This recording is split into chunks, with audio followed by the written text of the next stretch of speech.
let me talk about, I'm tilting it to the right. Now let me talk about why I'm tilting the axis to the right. The end goal in all this, remember with vectors, I went through this big long derivation. I said, now all that's to get to a point where we can just do this really fast. That's what I'm trying to get to, okay? I want to get to something that you just memorize and you do right off the bat for dividing gravity into components. So let me get myself some more room here. So what would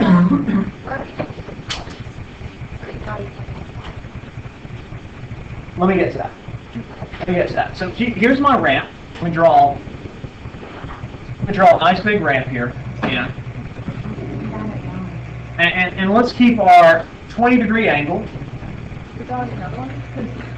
I need more space. 20-degree angle here. Okay. I have here an object, and we are going to tilt the axis.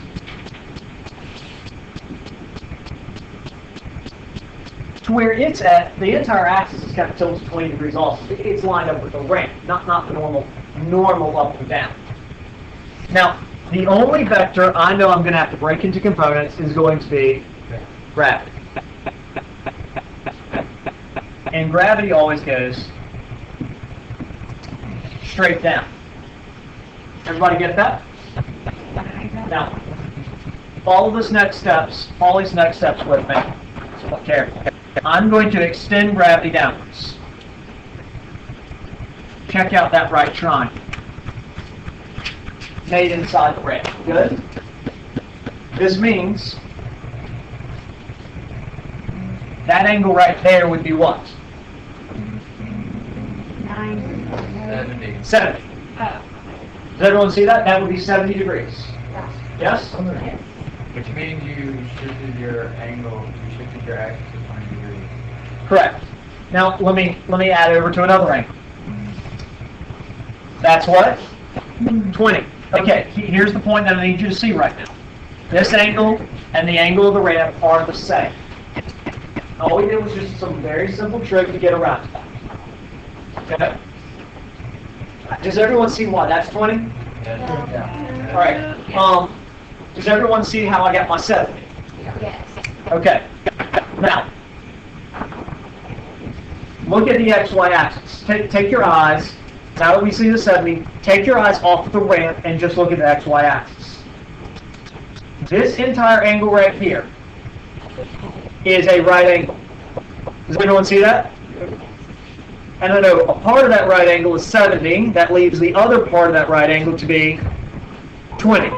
Now, I'm going to draw a right triangle in here that lines up with the ramp.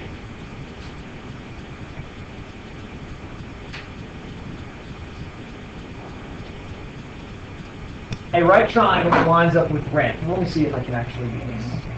I believe circle. No, wrong one.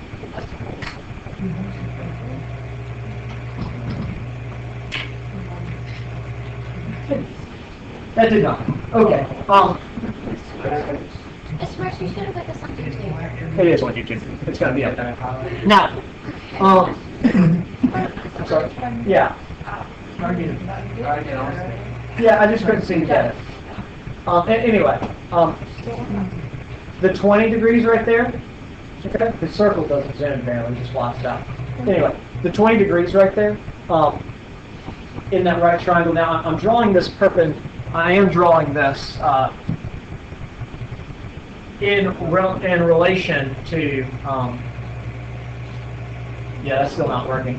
I'm drawing this in relation to the XY axis, specifically to the XY axis. Okay, that's the trick. I'm drawing this relative to the XY axis. So that means dividing this into components, going down the ramp here is the force of gravity. This would be the force of gravity going down the ramp, that component. And this would be the force of gravity going into the ramp opposite of normal force. Now let's look at our right triangle. Here's 20 degrees. This side is the opposite. This force of gravity vector is the hypotenuse, just like you're used to now with vectors, where the vector is the hypotenuse, and we are going to break it up into components. What is the opposite? What does the opposite deal with? Sine or cosine? What is the opposite of a triangle deal with? Sine or cosine? Sine. So this opposite side right here, if you want me to work it through completely, sine of 20 degrees is going to equal, let me call this, let me call that y, yeah, it's kind of flip-flop. Let me call that y equals y over fg. That means y equals fg sine 20. Emphasize, this is down the ramp.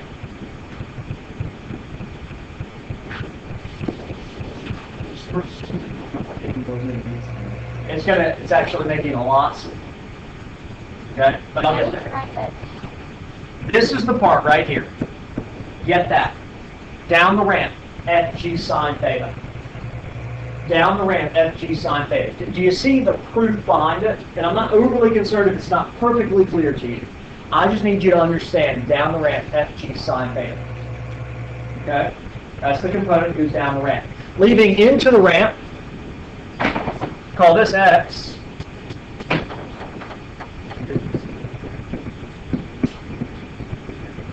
Into ramp, cosine 20 equals x over fg, meaning x is going to be fg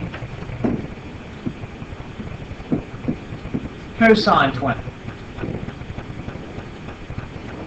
Specifically, the component of gravity that goes down the ramp, every single time, don't even have to think about it, don't have to go through this proof.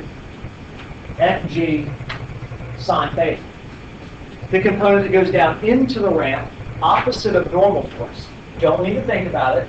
Don't need to go back through this proof. That's why you have in your notes. That's why I've already done this for you. Fg cosine theta. When I was in high school, the way I had to remember that is it fell backwards.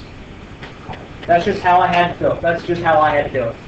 Sine theta, down the ramp. Cosine theta, into the ramp. Every single time. That's why I'm calling down the ramp the y-axis. Okay? Into the ramp, is it the same as up the ramp? Same as down into the ramp. So let me come back and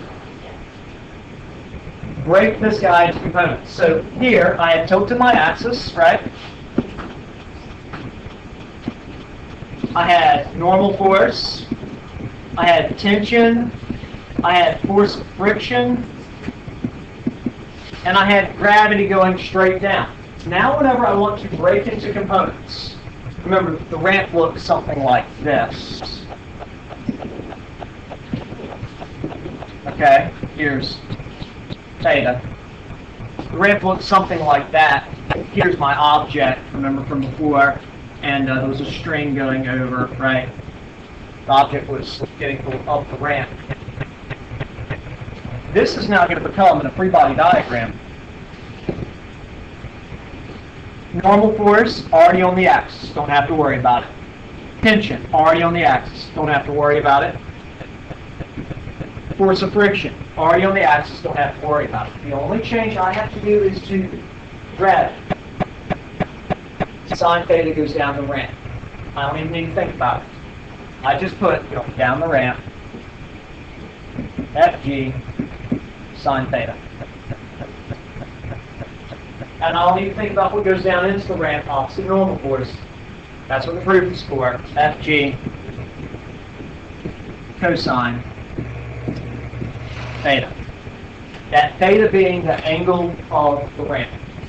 That angle being the angle of the ramp. Lab tomorrow, and then we're going to jump back into this after the lab on Friday. See y'all later.